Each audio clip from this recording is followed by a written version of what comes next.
Hello मित्रों, जय श्री कृष्णा, राधे राधे। तो मित्रों, आज हम आपको राजा विक्रमादित्य की एक कहानी सुनाने जा रहे हैं। तो मित्रों, वह औरत कौन थी जो रात के अंधेरे में और जंगल से आवाज़ लगा रही थी और रो रो कर चिल्ला रही थी?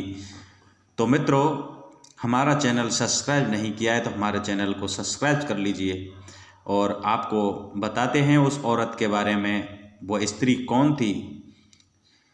तो मित्रों, एक दिन राजा विक्रमादित्य अपने शयन कक्ष में सो रहे थे। अचानक उनकी नींद करुणा क्रंदन सुनकर टूट गई।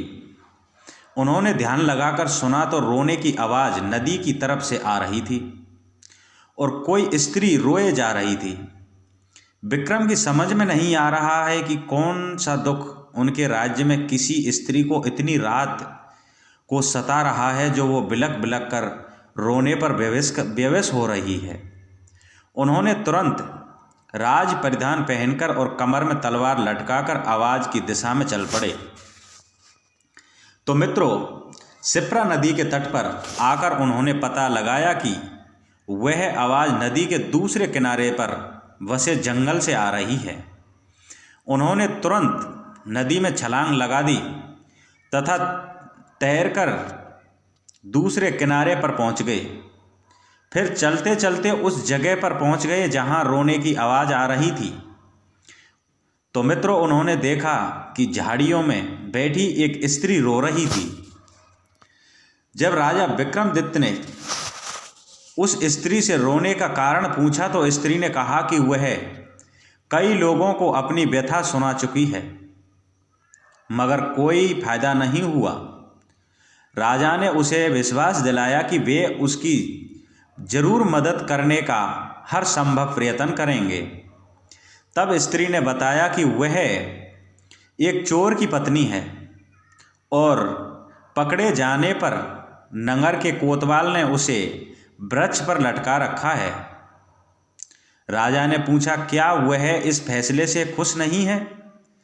इस पर औरत ने कहा कि उसे फैसले पर कोई आपत्ति नहीं है, लेकिन वह मेरे पति हैं और पति को भूखा प्यासा लटकता हुआ नहीं देख सकती। इसलिए न्याय में इस बात की चर्चा नहीं कि वह भूखा प्यासा रहे, इसलिए वह उसे भोजन तथा पानी देना चाहती है। तो मित्रों, विक्रम ने पूछा कि अब तक उसने ऐसा किया क्यों? इस पर औरत बोली कि उसका पति इतनी ऊंचाई पर लटका हुआ है कि वह बगैर किसी की सहायता से उस तक नहीं पहुंच सकती और राजा के डर से कोई भी दंडित व्यक्ति की मदद को करने को तैयार नहीं था। तब राजा ने कहा कि वह उनके साथ चल सकती है। तो दरअसल मित्रों, वह औरत स्त्री नहीं थी, वो तो पिशाचनी औरत थी। वह लटकने वाले व्यक्ति उसका पति नहीं था, वह उसे राजा के कंधे पर चढ़कर खाना चाहती थी। वह तो एक मुर्दा था और वो स्त्री एक डाकिन थी। जब विक्रम उस पेड़ के पास आए तो वह उस व्यक्ति को चाट कर खा गई और अपनी भूख बुझाकर विक्रम से बोली, मनचाही चीज मांगने को कहा। विक्रम ने कहा वह अन्नपूर्णा का पात्र प्रदान करें, जिससे उनकी प्रजा कभी भूखी प्यासी नहीं रहे। इस पर वह डाकन पिशाचनी बोली कि अन्नपूर्णा पात्र देना मेरे बस में नहीं है, लेकिन मेरी बहन है, वह आपको अन्नपूर्णा प्रदान कर सकती है। तो मित्रों, विक्रम उसके साथ चलकर नदी के किनारे आए जहां पर एक झोंपड़ी में उसकी बहन रहती थी।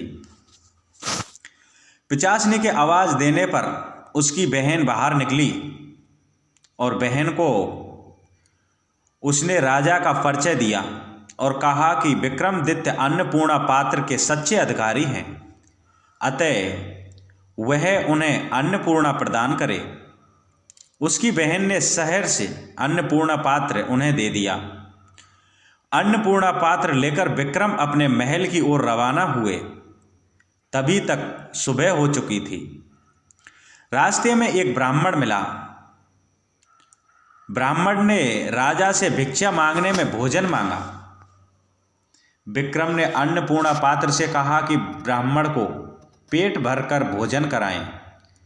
तो मित्रों, सचमुच की तरह के व्यंजन ब्राह्मण के सामने आ गए।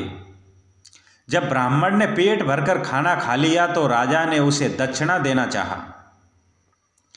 ब्राह्मण अपनी आंखों से अन्नपूर्णा पात्र का चमत्कार देख चुका था, इसलिए उसने कहा, अगर आप दक्षिणा देना चाहते ही हैं तो मुझे दक्षिणा स्वरूप ये पात्र दे दो, ताकि मुझे किसी के सामने भोजन के लिए हाथ नहीं फैलाना पड़े। तो भक्तों, विक्रम के बेहिचक उसी क्षण उसे उस पात्र ब्राह्मण को दे दिया।